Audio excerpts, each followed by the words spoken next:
우리가 이제 교과서에 이렇게 나오는 강동 육지를 보면 압록강 이남에 그런 그 6개 육주에 대해서 소상하게 밝혔죠. 근데 이러한 강동 육주의 위치가 사실은 제가 박사 논문을 쓰다 보니까 많이 잘못됐다는 것을 알고 논문을 발표했습니다. 이 강동 육주에 대한 그 내용은 사실은 고려 서북계라고 하는데요. 고려 서북계에 대한 융합적인 고찰, 그 내용을 오늘 간략하게 발표하고자 합니다. 우리가 미리 선행의 연구에서 보면 압록강은 2개의 압록강이 있다는 것을 알고 있습니다. 앞에 압록강은 실사변의 압록강으로 이렇게 우리 한반도 압록강을 얘기하는 거죠. 북한의 압록강을 얘기하는 거죠. 또한 그 물수변의 압록강은 요하를 얘기하는데요. 사실은 한반도 압록강 이남의 강동 육주가 아니라 요하 근처에 서북계, 고려 서북계의 강동 육주라고 하는 것을 오늘 말씀드리고자 합니다. 근데 그런 내용을 설명하는 방식이 위치를 설명하는 문헌적인 고찰과 더불어 가장 중요한 것은 왜 거란이 그토록 6차에 걸쳐서 6번에 걸쳐서 고려를 침공하면서 강동 육주를 차지하고자 노력했는가? 거란도 사실은 많은 사상자를 냈고요. 많은 재정적인 부담이 있음에도 불구하고 6번 침략했습니다. 우리가 일반적으로 3번의 침략을 얘기하지만 사실은 침공 횟수를 볼 때는 6차이기 때문에 6차 침공을 얘기하는데요. 6번의 침공을 하면서 고려를 침공해서 왜 그토록 강동 육주를 이렇게 차지하고자 했느냐? 그 이유는 강동 육주의 경제적인 이유가 있습니다. 그래서 오늘은 강동 육주가 차지하고 있는 그 경제적인 가치에 대해서 말씀드리면서 강동 육주의 위치를 재고찰하고자 합니다. 우선 이제 그 오늘 말씀드릴 내용의 목차를 보면 첫 번째는 여러 가지 사서에서 얘기하는 강동 육지 위치를 말씀드리고자 합니다. 두 번째는 육주의 경제적, 군사학적 가치를 얘기하고자 하고요. 그 첫 번째로 고려 서북계, 즉 강동 육주와 요동반도의 경제적인 가치에 대해서 말씀드리겠습니다. 두 번째로 요동과 산동반도를 연결시키는 묘도군도에 대해서 말씀드리겠습니다. 그 묘도군도의 북선 항로가 굉장히 중요한데요. 강동 육주는 그런 북선 항로로 갈 수 있는 길목이 있습니다. 그래서 강동 육주를 차지한다는 것은 결국 요동과 산동을 연결시키는 그런 해상 항로를 확보하는 그런 지름길이 됩니다. 세 번째로 고려와 거란의 전투 경로를 한번 살펴보면서 강동 육지의 위치를 한번 재고찰하고자 합니다. 우선 첫 번째로 강동 육지의 위치 중에서 철주의 위치를 말씀드리고자 합니다. 철주는 원문에 요사 그 원문에 이렇게 나와 있기를 남쪽으로 시하가 있고 남유 시하, 그리고 북쪽은 북유 청하, 북쪽은 청하가 있고 서유 요하, 서쪽은 요하가 있다고 했습니다. 그러면 이 철주의 내용으로 볼 때 우리가 이제 강동 육주의 주변에 그 꼭 요하의 주변에 그 수계라 가지고 물줄기를 살펴보면 그런 시야와 또 청하, 요하가 있는 그런 지역이 있습니다. 그리고 이 화면에 보시면 그런 화면에 보여지는 그런 지역이 바로 시야, 청하, 요하를 바탕으로 하는 그 지역이 바로 철주가 되겠습니다. 이러한 철주에 대한 내용을 요사를 통해서 알 수 있는데요. 사실 요사는 우리나라 역사학계에서 인정을 하지 않습니다. 근데 강동 육주를 차지하고자 하고는 거란이 사실은 요사의 강동 육주에 대한 아주 자세한 그런 위치를 설명했습니다. 왜냐하면 거란의 입장에서는 고려를 침공하는 그런 침공의 목적인 강동 육주를 차지하고자 하는데 강동 육주의 위치를 모르고는 사실은 침공할 수가 없죠. 그래서 강동 육주의 어떤 위치 설명은 오히려 고려사나 고려사 저려보다 우리 요사에서 아주 상세하게 되어 있기 때문에 이와 같이 남유 시하, 북유 청하, 그다음에 서유 요하가 그 자리에 바로 강동 육주의 철주가 있다라고 설명을 합니다. 두 번째로 내용에 통주에 대해서 말씀드리고자 해요. 통주는 고려의 부대는 통주의 서쪽 편으로 새 강물이 모이는 곳에 운거했다라고 요사 88권에 이렇게 적혀져 있는데요. 이 내용은 뭐냐면 제2차 침공 시절에 거란이 그 고려를 침공하는 그러한 그 원인이 고려의 강조라고 하는 그 강조가 거란을 멀리하는 외교 정책을 펼칩니다. 그래서 강조를 이렇게 그 정벌하겠다, 강조를 이렇게 벌하겠다고 하는 목적으로 침공하는데요. 그때 그 고려의 부대가 어디에 이렇게 있느냐면 통주의 서쪽 편에 모여 있는데 그 서쪽 편에 모여 있는 통주에 있는 고려의 부대는 세 강물이 모이는 곳, 즉 삼수지회, 거는 거기에 그 모여 있다는 뜻이죠. 삼수지회, 삼수가 모여 있는 곳에 머물러 있다. 그 진영이 그러한 내용이 아주 정확하게 적혀져 있습니다. 그래서 이 강조가 조거 기중, 그 강조가 그 가운데 있다. 즉 세 강물이 모여 있는 그 진영에 고려의 강조 부대가 있는 것을 이렇게 침공했다는 거예요. 그러면 우리가 알고 있는 강동 육주설에서 얘기하는 통주, 선주라고 하는데요. 통주에는 세 개의 강물이 모이는 곳이 없습니다. 근데 옆에 이제 그 자료 화면을 보시면 요하, 청하, 사하, 그다음 시하, 이와 같이 요하를 중심으로 세 개 청하, 사하, 시하, 이러한 그런 강물들이 모여서 삼수지회를 이루는 곳이 있습니다. 바로 중고진 평정보진이죠. 그런 중고진 평정보진 그 지역이 바로 통주이며 그 지역에서 고려의 군대와 거란의 군대가 싸웠다는 것을 원문을 통해서 알 수가 있는 것입니다. 이와 같이 사실은 고려의 어떤 군대를 물리치기 위해서 거란이 침공할 당시 그 고려의 어떤 지역에 대해서 아주 상세하게 이해한 그 내용이 요사에 있는데 이런 요사의 내용을 사실은 무시해서는 안 되겠습니다. 그리고 요사를 바탕으로 기타 다른 지역 그런 위치를 한번 다시 살펴보면요. 곽주에 대해서 얘기를 합니다. 제가 이 내용을 새벽에 원문을 보면서 찬찬히 읽어보면서 보면 압록강을 건너 직도 압록강, 직이라는 것은 직접 강을 건넜다는 거죠. 압록강을 건넜는데 이때의 압록강은 물수변의 압록강입니다. 요하죠. 압록강을 건너서 대하 이상이라. 그래서 더불어 대하는 앞에 얘기한 한자는 영어와 똑같이 같은 글자를 되풀이하지 않으려고 합니다. 그래서 대하는 앞에 나와 있는 압록강을 얘기합니다. 그 압록강을 따라서 그리고 올라갔다라고 하는 뜻입니다. 상이라는 것은 올라갔다는 동사죠. 그래서 더불어 같이 대하를 따라서 같을 병자죠. 같이 올라간 위치가 바로 어디냐? 곽주입니다. 이렇게 이 곽주를 보면 이 고등학교 한국사 교과서를 그리면요, 곽주의 그림은 압록강을 따라서 올라갈 수가 없습니다. 바로 해안 밑에, 압록강 밑에 한참 밑에 있는 지역이죠. 그래서 압록강을 따라서 올라갔다는 그런 내용과는 절대로 부합될 수가 없습니다.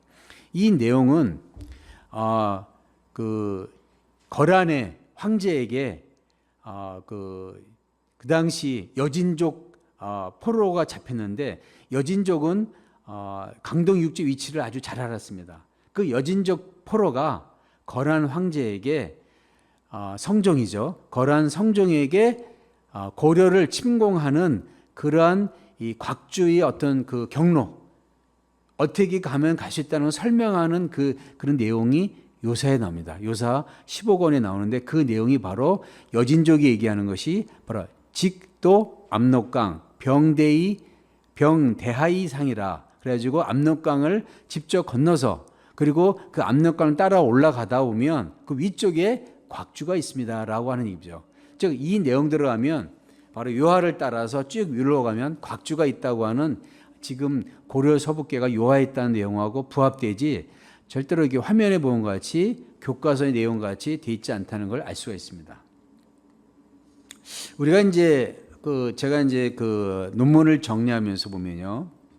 옛날에 고인돌 유적이라고 하는 것을 우리 한반도하고 만주에서 많이 찾을 수가 있는데요. 옛날에 그 고인돌 그 유적은 사실은 사람들이 가장 살기 좋고 그리고 경제 활동이 좋은 곳에 유적이 많이 발달했습니다.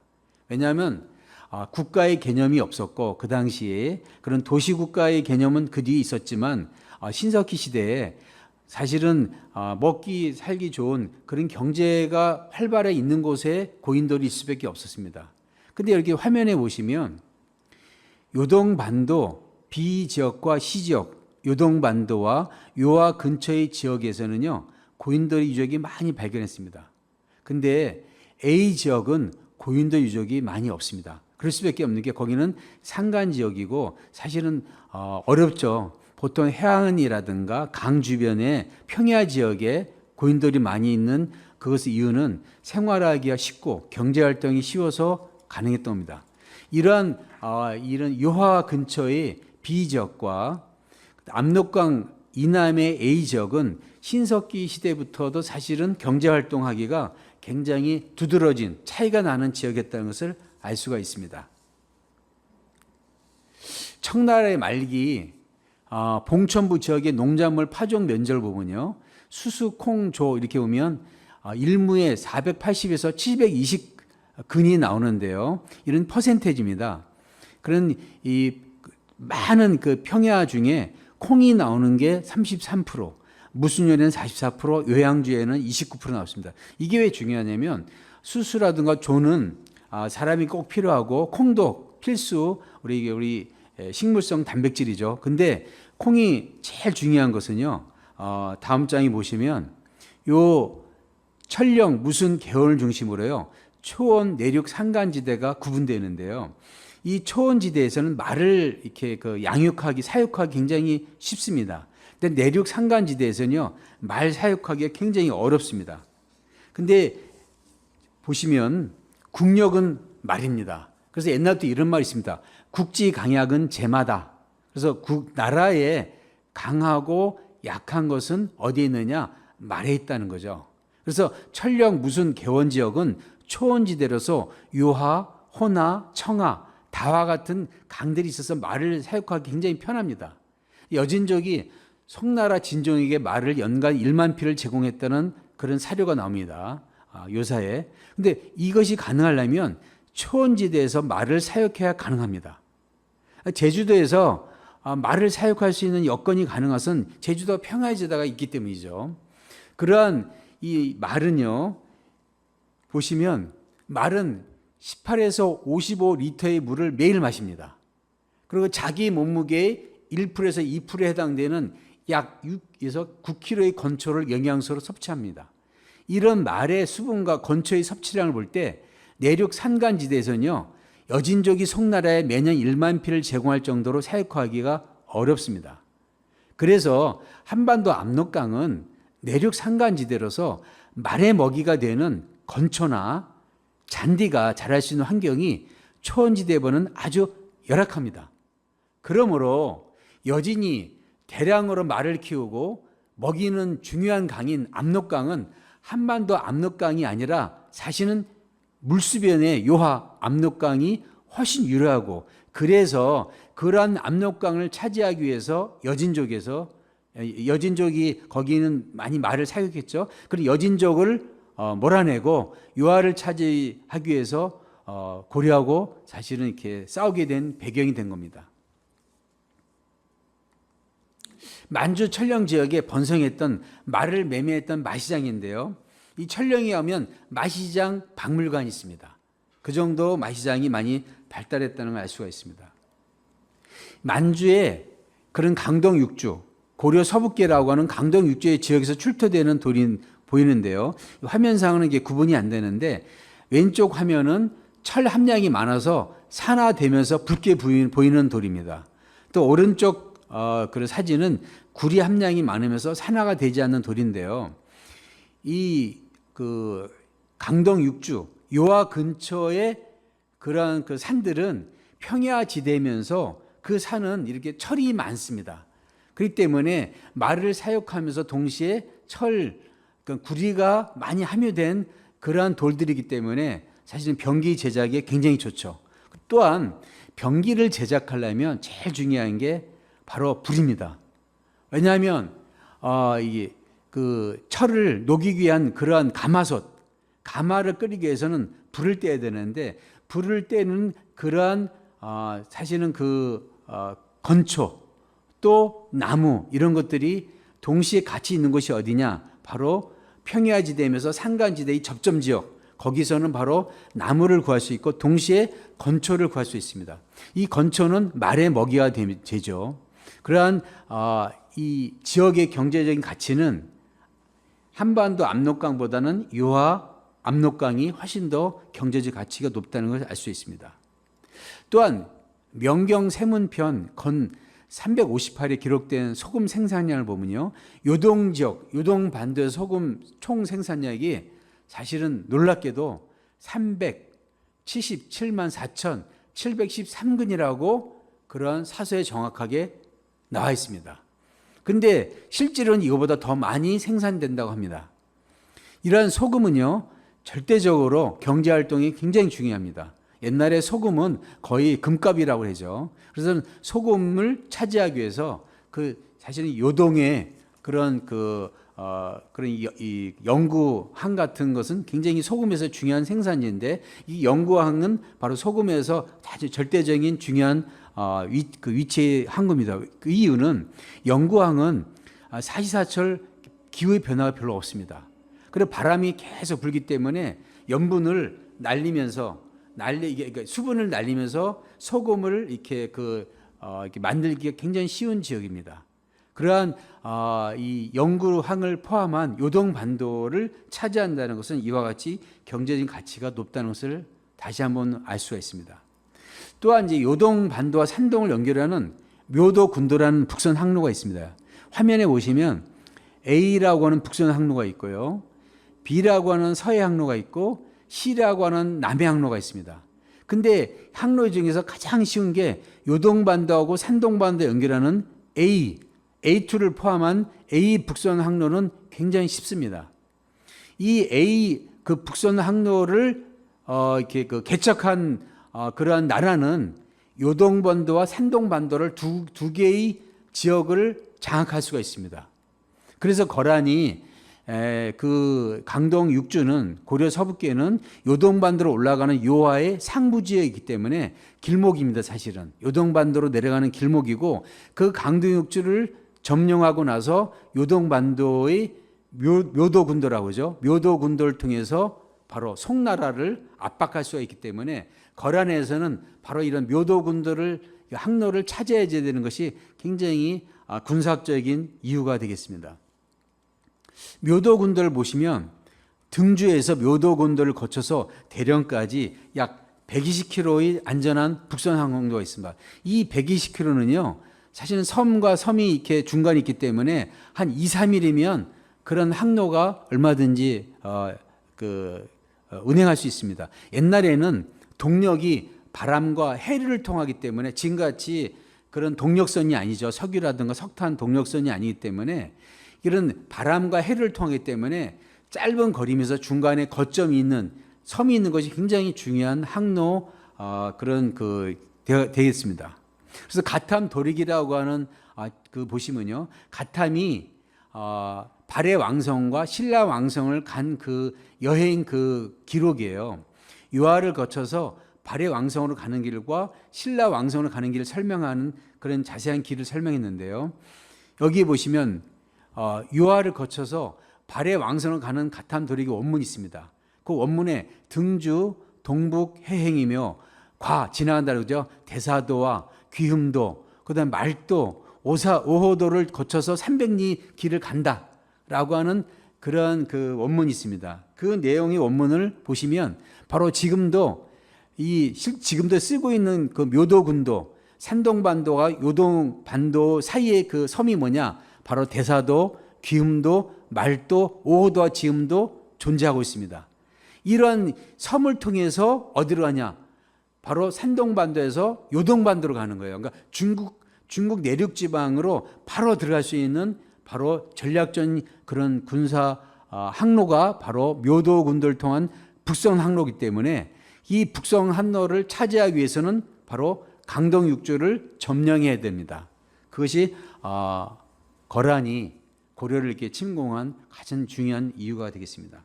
그래서 이러한 그 북선 항로를 뺏기면서부터 사실은 고려가 송나라하고 무역하는데 굉장히 애로사항이 있고 점차적으로 국력이 약해지는 과정이었습니다. 다음 장을 보시면 중요한 내용인데요. 이 고려의 어떤 평양으로 우리가 지금 이제 그런 한반도, 북한의 평양을 알고 있는데요. 그런 평양으로 가는 그 통로가 압록강을 지나서 내륙 통로와 해안 통로가 두 가지가 있습니다.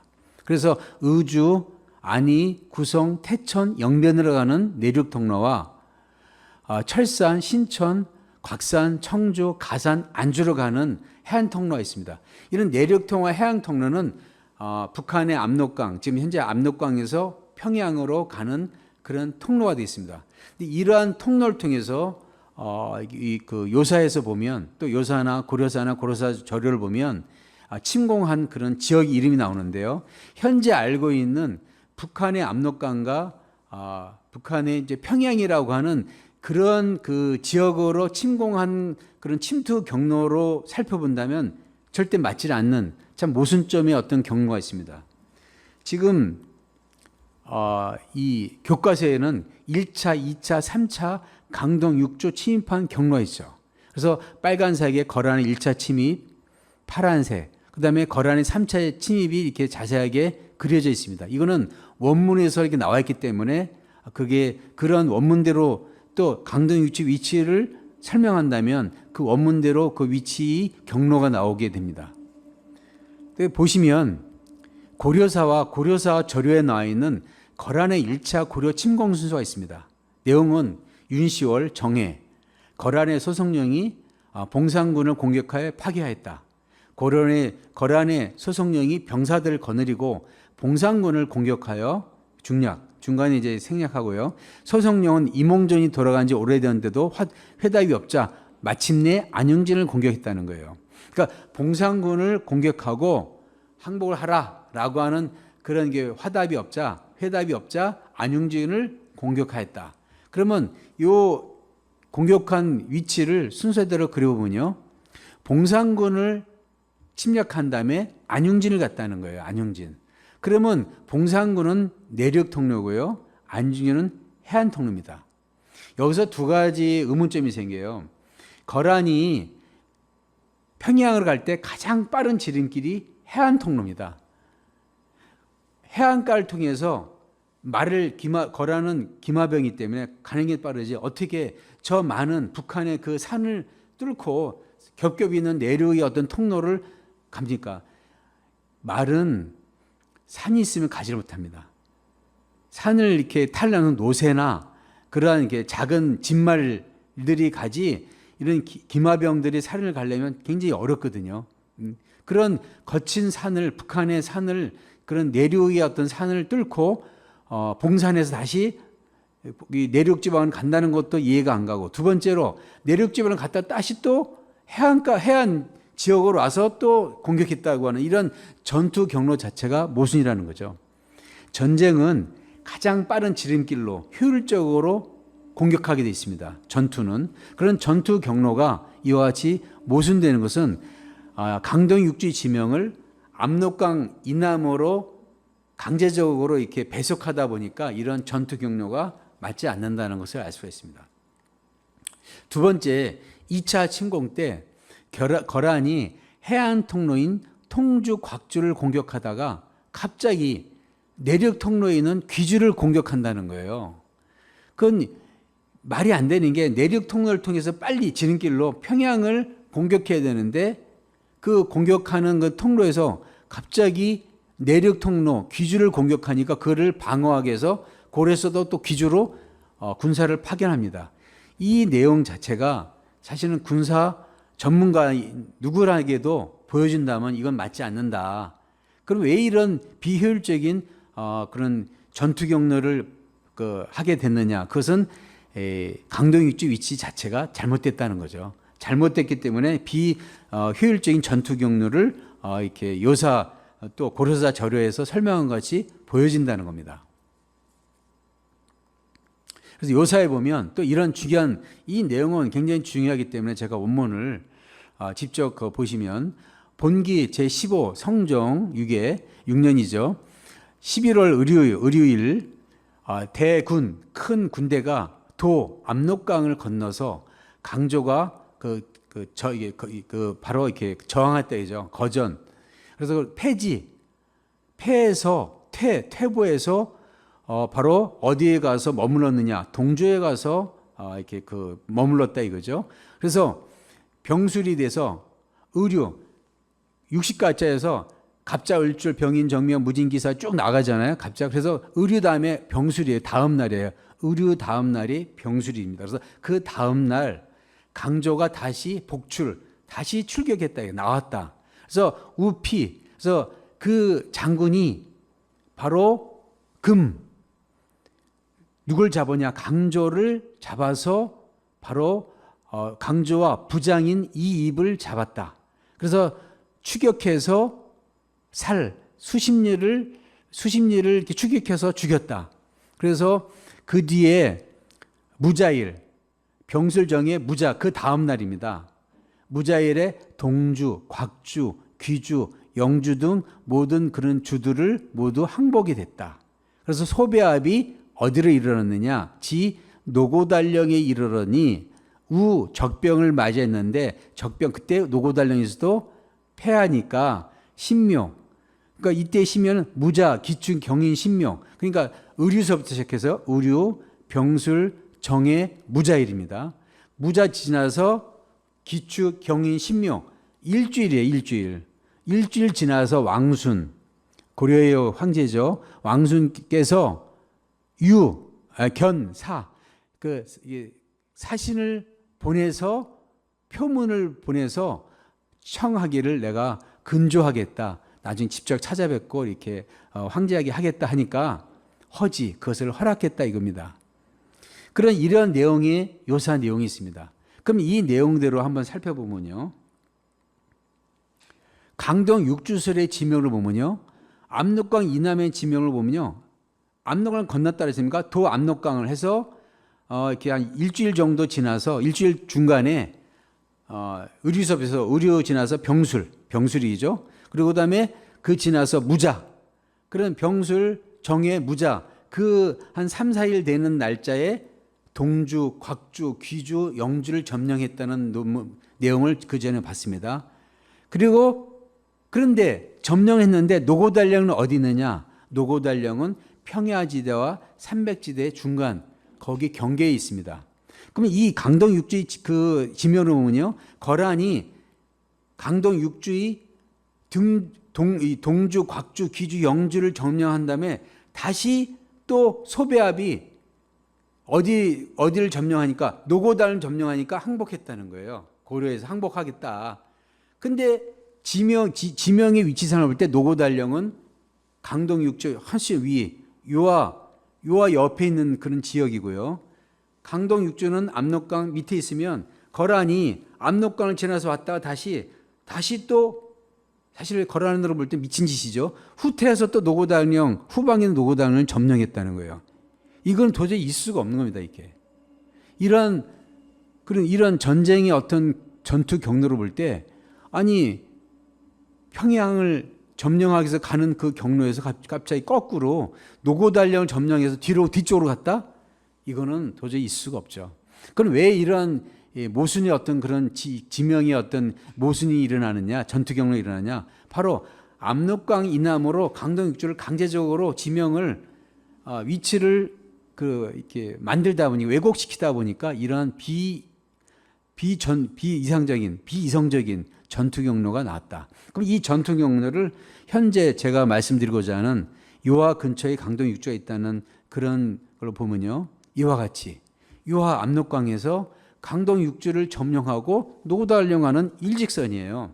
여기는 일주일 사이에 김하병이 평야이기 때문에 바로 이렇게 달려갈 수 있는 전투 경로예요. 근데 노고달령서부터는 바로 산맥입니다. 산이 첩첩산중이에요. 그러면 산에 들어가기 전에 김하병 입장에서는 거길 지키는 겁니다. 이렇게 쳐다보고 저길 가느냐 마느냐 그런 게 갈등이 있을 때 고려 황제께서 왕순 황제께서 사실을 보내서 화해를 하고 내가 이렇게 조만간에 거란의 황제를 한번 찾아뵙겠다라고는 편문을 올리니까 그러고는 이거는 그냥 뭐 승낙하는 건데 사실은 그냥 어떻게 보면 전투상 후퇴지만 명분상 그런 어떤 그런 명분의 외교상 그런 이익을 얻고 그냥 후퇴한 거죠.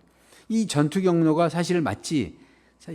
이 강동육지 교과서에 나와 있는 강동육지 위치를 볼 때는 압록강을 건너서 다시 노고달량으로 건너가는 완전히 이런 미친 짓을 거란이 했다는 그런 것을 우리가 요사에서 나온 사료를 통해서 이렇게 이해해야 되는 지금 현재 강동육주설로 볼 때 그렇게 이해해야 되는 것이 바로 이렇게 잘못된 왜곡된 강동육주설 때문에 일어난 현상이다라고 하는 것을 말씀드리고 싶습니다.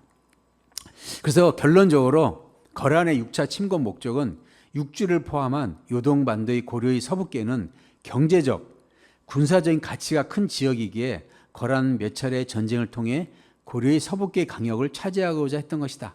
즉 거란의 전쟁 목적은 강동 육주를 차지하면서 경제적, 군사 전략적인 지역을 확보하자는 것을 알 수 있습니다. 이러한 경제적, 군사적인 그런 측면에서 강동 육주 요하의 강동 육주와 지금 현재 압록강 이남의 강동 육주설을 비교하면서 어느 게 맞는가를 지금까지 살펴보았습니다. 그래서 결론은 압록강은 물수변의 압록강은 요하이고 바로 강동육주는 바로 이러한 이 물수변의 압록강 요하 옆에 있는 강동육주라는 것을 말씀드리고자 합니다. 그리고 지금 이렇게 그 교과서에 나와 있는 이 그림은 반드시 후손들을 올바른 역사를 위해서도 왜곡된 역사를 바로잡는 측면에서 교과서를 바로잡고 그러한 대한사랑의 역사 광복 운동은 계속 앞으로도 진행이 돼야 되고 거기에 조금이나마 제가 하나의 조그만 발표를 하면서 많은 시민들과 많은 분들에게 이것을 좀 널리 알리고자 하는 마음으로 발표하게 됐습니다. 감사합니다.